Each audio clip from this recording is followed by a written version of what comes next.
Sunday mga bap, time check is 8:59. Yes, yun, kakadrop lang natin kay manager after a long vacation, nag-leave siya. And by the way, it's Sunday. Back to work tayo. Ito yung pinaka Monday natin sa work. So ang Sunday ko is my Monday. Sunday night, mamayang gabi, overnight. Papunta tayo ngayon sa ating part-time. So ito yung Saturday and Sunday, 2 hours lang siya every morning, 4 hours every week. So meron tayong 8 hours every paycheck na nadadagdag sa ating regular job, which is sa ating night shift. So ayan, wala tayong mai-content ngayon, ano? Kaya ito na lang i-share ko sa inyo, itong ating option sa mga aspiring CNA, sa mga CNAs na dyan. Ito yung isa sa option na ginagawa namin, na pwede nyo rin gawin as a caregiver and CNAs. So ito yung tinatawag nila na agency CNA, home health. Yun, home health CNA. So ito yung may client ka, pupuntahan mo yung client mo, kung ilang oras ang gusto mo, pwede kang pumili doon sa apps mga bab. So yung nakita kong itong nakita kong work na ito, itong part-time nito is every 2 hours lang. 2 hours lang siya ng Saturday and 2 hours ng Sunday. So which is good na sa akin yun. Pero meron kasing schedule ako before dito. Supposed to be, dapat meron akong ano dito Tuesday and Wednesday. Ang time niya naman is afternoon, 4:30 to 6:30. So 4:30 to 6:30 siya ng Tuesday, Wednesday. Nung tinanggap ko itong itong project, sabi ko itong part-time na to, yun ang schedule na Tuesday, Wednesday afternoon, 2 hours din yun. Pagkatapos Saturday and Sunday. So anong nangyari mga babs, dinicline ko yung yung Tuesday, Wednesday. Sinabi ko dito sa kliyente ko na hindi ko kayang gawin yung Tuesday, Wednesday dahil nga may work tayo before, di ba? May work tayo before dun sa trabaho ko na luma. Dati tayong 4 to 12 doon. So tinamaan yung schedule ko ron. Kaya dinicline ko yung Tuesday and Wednesday ko dito before, ngayon yung aso to ba tawid, napakahalaga ng mga aso dito mga bab. Di mo sila pwedeng, yun nabanggit ko, may tumawid na aso, kailangan huminto ka talaga kasi pag nadisgrasya mo yun mga bab, ay malaking kaso kasi mga aso nila rito talagang tinitreat nila as family mga bab, isa sa pamilya nila. So anyway, by the way, highway, ito na yung ating ang ating workplace sa ating client. So yun nga, ginibap ko yung yung Tuesday, Wednesday ko kasi before ang schedule natin is 4 to 12. Pero ngayon is nagpa-change na tayo ng schedule ng knock shift, which is 12 midnight to 7:30 except Sunday. Sunday kasi pumapasok ko ng maaga, 10 PM tayo papasok mamaya. Pero usually ang pinaka-schedule ko is 12 to 7:30. Sa 12 to 7:30. Anyways, kaya ako binitawan yun kasi naapektuhan yung schedule natin before. Pero ngayon, dahil 12 to 7:30 na yung pasok natin, 12 midnight, baka tatanungin ko dito sa kliyente ko kung kailangan niya pa ng tao that day, nung Tuesday, Wednesday, para madagdagan yung hours natin dito. Kasi yun nga binanggit ko nung nakaraan, gusto ko magdagdag ng hours, para kumbaga makukuha ko pa rin yung rate or yung paycheck na gusto ko, na halos nakaparehas lang ng full time doon sa skilled nursing facility, which is mas mahirap yung trabaho and hindi siya pasok sa aking schedule. Dito pitik-pitik lang mga babs. Yun ang advantage ng home health, pwede kang mamili ng oras mo, flexible ang schedule. Yun lang ang habol ko, yun lang ang priority ko sa ngayon, pero hindi pa rin natin siya pinaalis yung idea na humanap ng full-time job sa isang assisted living o kaya mas maganda kung hospital. Pero for now medyo nakukontento muna ako dito sa work ko. 3 na yung work natin, isang full time, 2 part time. So I guess okay na muna ako doon. Tapos pwede pa rin tayong pumitik ng pasada ng lift.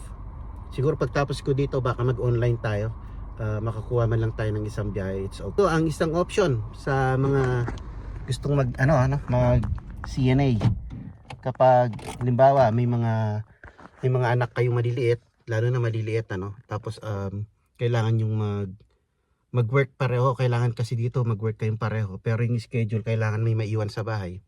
Ito yung best option na hawak mo yung oras mo, like yung pagdadrive ng Lyft, Uber Eats. Ito may kliyente ako, kukuha ka ng kliyente kung caregiver ka or CNA ka. Kikita ka ng hawak mo yung oras mo. Kagaya nito, 2 hours lang ako dito, uwi na ako. And yun, mababantayan ko pa rin or makakasama ko pa rin yung mga anak ko sa bahay. So yun, let's go. 2 hours, let's go. Tirahin natin.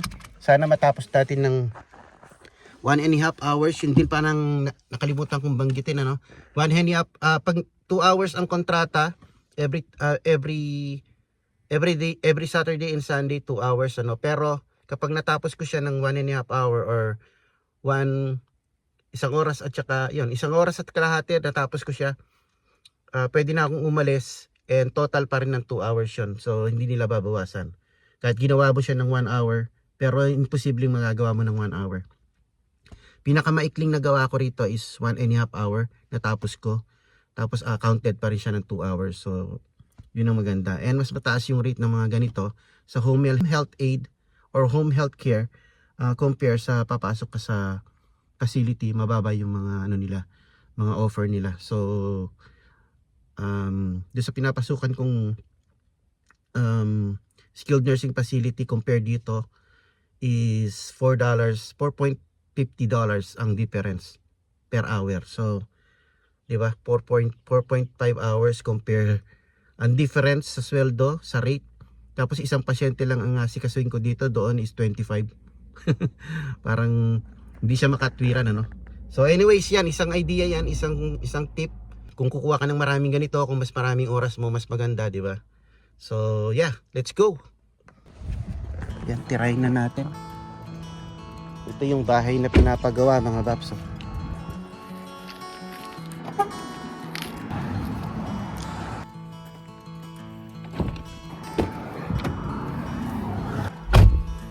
Yun, tapos na tayo sa ating part-time. Natapos natin siya ng maaga tayo ng konti. Maaga lang tayo ng 10 minutes, mga bab.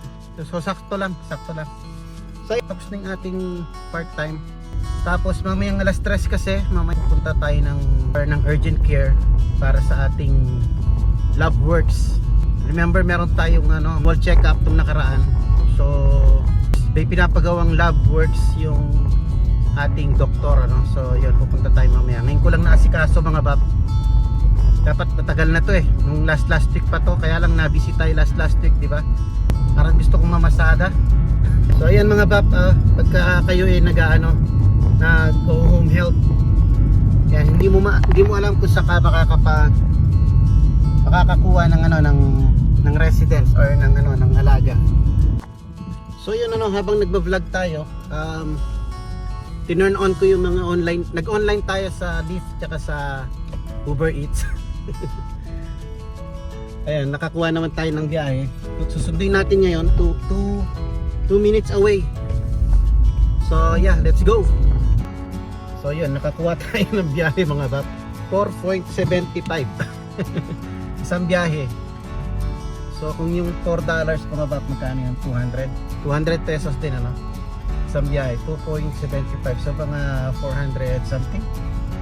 Not bad, di ba? Isang biyahe lang, pitik pasada, kumbaga. Namiss ko kasi ito Namiss ko nagpipitik pasada. Kaya bumiyahe tayo ngayon. So yun, parang na yung satisfaction ko. Okay na ako kasi nakapagbiyahe na tayo Pero naka-online pa rin ako hanggang sa way natin pa uwi. Pag meron pa, sasakay pa natin kung malapit lang. Pero kung wala na, okay lang din kung makaabot tayo ng bahay nang walang pasahero.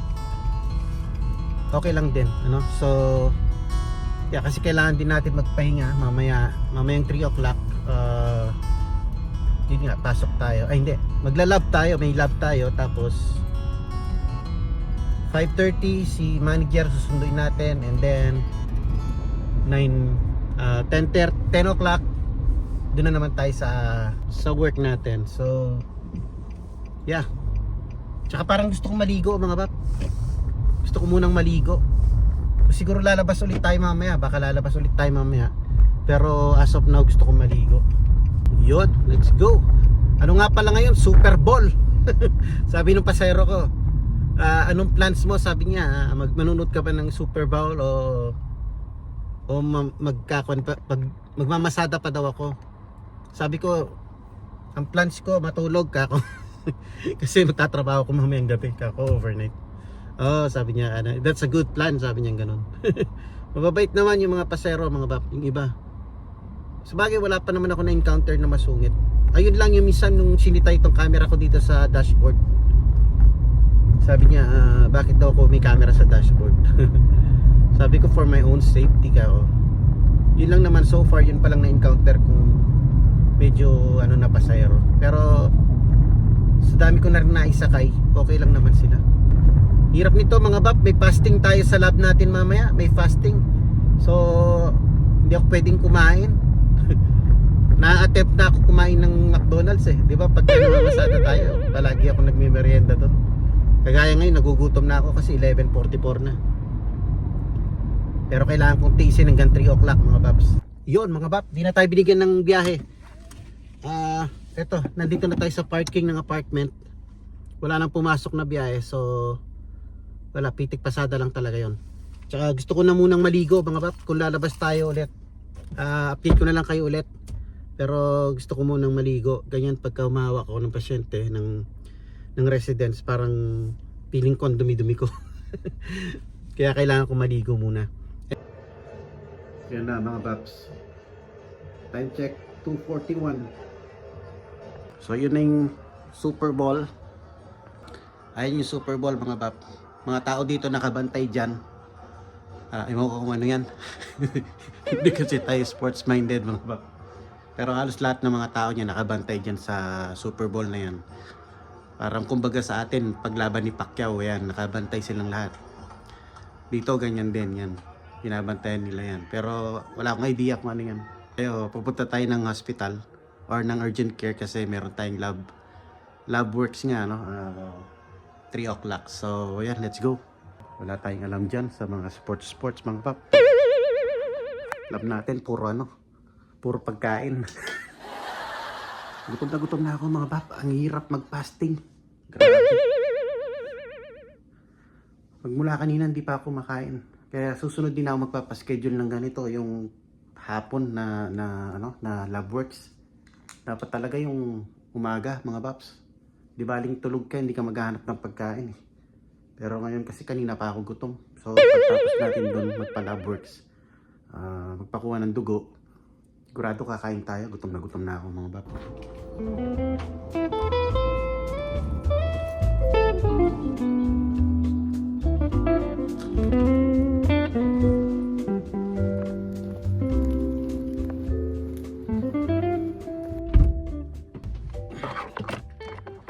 So yun mga baps, what's up, let's go. Punta na tayo ng urgent care para magpakuha ng dugo at malaman na ang ating kalagayan sa ating health So ito yung sinasabi kong annual check-up natin. So gusto ng dugo, gusto ng doktor natin na magpa-blood works tayo. Yan, para ma-check ulit tayo ngayong year na to kasi last year nung nagpa-check up tayo mga baps, okay yung ating mga result. So yun, let's go mga bap. Yun mga bap, andito na tayo sa Kaiser. Kaiser. Ayan, naalala ko nga pala baka may nakapanood sa inyo yung last na vlog natin, yung annual check up natin sa Kaiser tayo pumunta last time Ngayon nandito na tayo sa Sutter. Sa Sutter Health na tayo mga bap. Kasi nag-change tayo ng provider mga bap. Dito na tayo ngayon sa Sutter. Last year nandun tayo sa Kaiser ano. Yeah, for some reason. So ayan, right on time tayo, 3:06. Pero ang appointment ko is 3:30. Pero pwede na ako mag-check-in ng 3:15. Kaya let's go. Yan, let's go. Sana maganda yung result ng ating blood test. So ito yung Sutter mga paps. Maganda rin na hospital to pagtrabahuan. Actually meron tayong kaibigan dito. Galing na ako dito last time nagpa x-ray nung nag-apply tayo doon sa skilled nursing facility. And kahapon galing din kami, kaya lang kailangan pala ng appointment kapag weekends. So akala ko okay lang na mag-walk-in. Pwede pala mag-walk-in kapag weekdays, pero pagka weekends kailangan magpa-appointment. So ayun, bumalik tayo ngayon. May kaibigan ako rito, si Ron. Shout out Ron. Yan, sana nandito siya. Tinext ko kung nandito para ma-meet natin ano.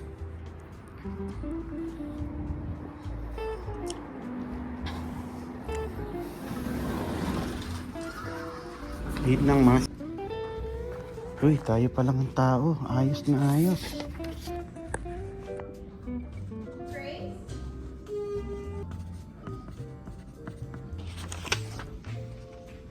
Hindi ko alam kung pwede na tayo mag-check-in kasi 3 o'clock pa lang. Dapat 3:15 yata.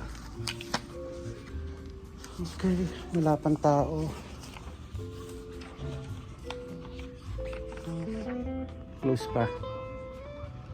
Tingnan natin, 3:15 mga paps. Pumuna tayo dito. Ang love nila. Tayo pa lang una. Sana tayo lang ang pasyente. Yan, so last year nandun tayo sa Kaiser. Ngayon, lumipat na tayo dito sa Sutter. Sutter naman tayo. So, meron akong kaibigan dito. Hindi ko alam kung nandito siya ngayon. Sunday, baka day off niya. So, 3:15, pwede na mag-check-in. 2 minutes na lang. Check-in na tayo. Gutom na ako mga bab, kasi meron fasting itong isa sa love works ko.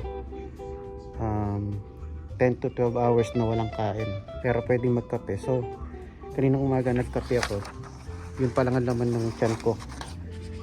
Tapos black coffee pa yung pwede, black coffee lang. So yeah, hopefully okay ang ating result, dahil yung kakakain natin ng McDonald's burger baka maging makita natin sa result ng ating dugo, no? Hopefully hindi naman.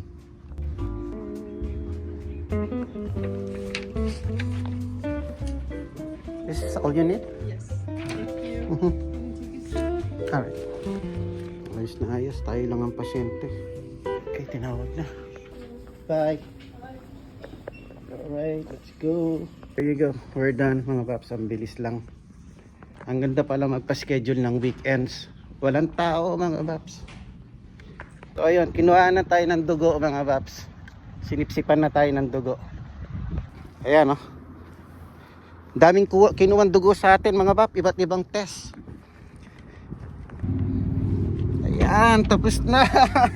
Ay nako, makakakain na rin tayo babs. Mga bab, makakakain na rin tayo pagtapos ng 10 hours na fasting. My goodness. Oh, ayan oh. Yan. Yan ang annual check-up natin, annual blood works. So sana okay yung maging result, no? Hindi makita yung burgers na kinakain natin. Yung burgers tsaka yung rice is life. So ayan, maganda pala nagpapaschedule ng ano ng weekends kasi walang tao. Ako lang mag-isa ron. Bilis lang. So and yung kaibigan ko pala wala diyan, parang wala yata diyan. Nag-reply siya sa akin. Sabi niya na ano, kailangan daw ng appointment. Yun, nagpa-appointment na kasi tayo kahapon, dahil kahapon nga pumunta tayo dyan. Doon ko nalaman na kailangan pala ng appointment every weekends. Pero kapag weekdays, pwede ka mag-walk-ins. Walk-in tayo. Ay, pupunta pa pala tayo ng ano, Walgreens, saglit ako ng Walgreens. Pipikapin ko yung maintenance ko.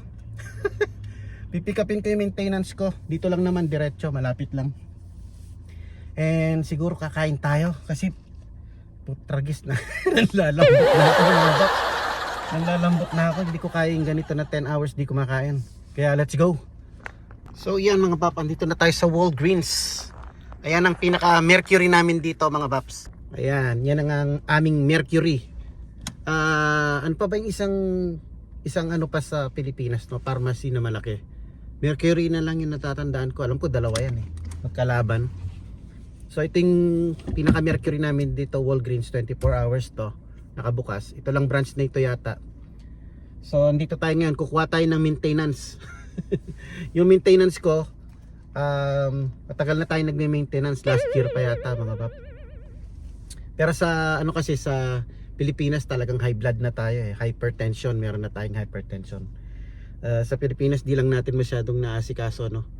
Talagang paano-ano lang tayo doon, pineapple juice tsaka yung mga dahon-dahon mga pap, yung oregano. Ano yun? Ay yung mga dahon ng ano ng lemongrass, ganoon. Yung mga iniinom mo para pampababa daw ng presyon. At saka ano pa ba, yung mga dahon ng goyabano, yan. Yan lang yung mga maintenance natin sa Pilipinas dati, ano. Kailangan talaga yung health insurance, mga bab, napaka-importante ng health insurance. So, yeah, buti na lang last year ang gamit namin na health insurance yung sa akin, kaya sa Kaiser tayo. And ngayon year na to is yung kay manager naman. So, parang mas maganda yata yung kanyang health insurance kasi wala akong binayaran na copay. Hindi kagaya doon sa dati, nagbabayad ako ng copay. Pero yung ngayon, wala akong binayaran kahit 5 duling. Kahit yung nakaraan na nagpa-check up ako ay nagpa-x-ray ako, wala rin bayad. So okay na okay. Pero di tayo ko kung may copay tayo sa maintenance sa gamot. So let's go, baka mahaba yung pila, gutom na ako. Tara mga paps. Okay, let's go. Ayan ang aming Walgreens, 24 hours. Yung McDo, yun no. Last time nandito na tayo eh. Diretso na tayo dun sa may ano, pharmacy. Uy, konti lang ang tao. Sana konti lang. Yun, walang tao. Nice. Hi. I'm picking up for Rodney. And birthday? And we got our maintenance. Yan, mga ka-maintenance. Oh. So yan mga ka-maintenance, nakuha na natin yung ating maintenance. Good for 1 month na naman na ating maintenance, ano? Ayun na naman yung McDonald's mga papo. Ayun, nakikita nyo ba yung McDonald's? Ayan, natutukso na naman ako. Natutukso na naman tayo na kumain ng fast food. Fast food ng fast food. Kasi walang pagka busy dito mga paps. Wala, hindi na tayo nakakapagluto, ano. Kagaya ngayon, wala nagluto. Pero siguro kain na lang ako ng kahit ano sa bahay. Ayun yung McDonald's, tinutokso ako. Sabi niya, come here. Sabi ng McDonald's, come here. Sabi ng McDonald's sa akin, come here. Go get your reward, sabi nung McDonald's sa akin mga paps. Umiwas ako dito, duman sa kabila. Nanawa ako mga paps. Nanawa ako sa McDonald's. Puro McDonald's kasi pagka ganyan na ano, parang na-attempt na naman akong kumain ng McDonald's kasi walang pagkain sa bahay, walang nagluto. Pero may kanin naman doon. Mangangalkal na lang ako ng mauulam mga paps. Dahil hindi kasi healthy yung ano, yung McDonald's mga paps. Hindi siya healthy. Lalo na yung favorite burger natin. Kaya yan, kain na lang tayo sa bahay. So ang ganda ng insurance ni manager, ano? Dahil ngayon sa kanyang ginagamit namin ngayon, yeah, maganda insurance niya, walang copay. Ay dito pala meron sa gamot, ano lang, $8 lang. Bali $4 each. So goods na goods yun mga paps. Pero ang downside naman kasi nun is binabayaran din naman yun ni manager. Nakakaltas siya sa sahod niya. Every paycheck nakakaltas siya sa sahod niya. Pero okay na rin yun kasi meron ka security, ano, na may insurance ka. Yun, kaya napaka-importante pagka bago kayo dito mga paps, pili kayo ng trabaho na may insurance, may benefits na may insurance mga paps. Either isa sa inyong mag-asawa, meron dapat. Kasi kung parehas yung trabaho nyo na walang insurance, tas kukuha kayo sa labas, pwede rin naman kayong kumuha sa labas mga paps mag-apply kayo ng private, pero medyo mas mahal. May mga company, may mga papasukan kayong kumpanya na magandang insurance na mura lang. Ganon ano. Kagaya ng Walmart, magandang insurance ng Walmart. Kaiser din ng Walmart. Tapos yung dati kong trabaho nun, Kaiser din. Pero yung una kong trabaho halos di namin nagamit yon kasi ano pa kami dito wala pa kaming kaalam-alam dito. Basta nagbabayad lang ako ng insurance, di namin nagamit. Pero nagamit din namin emergency yata nun si manager. Tsaka sa mga urgent care, ayun, yun lang ang nagamit namin. Pero yung annual check-up, ganyan na regular check-up, hindi namin ginamit. So yun ang importance ng insurance din mga pap. Yung mga pap, makakakain na rin tayo. Limpit na fasting na yan. 10 hours ba naman walang pagkain? Sino mabubuhay ng gano'n? Nahihilo na ako. Let's go! Sa wakas, pwede lang kumain. Happy tummy! Ay, 6 o'clock na. Ipapasundo si manager. Sunduin na natin mga paps para makatulog na tayo. Kayong mga larawan.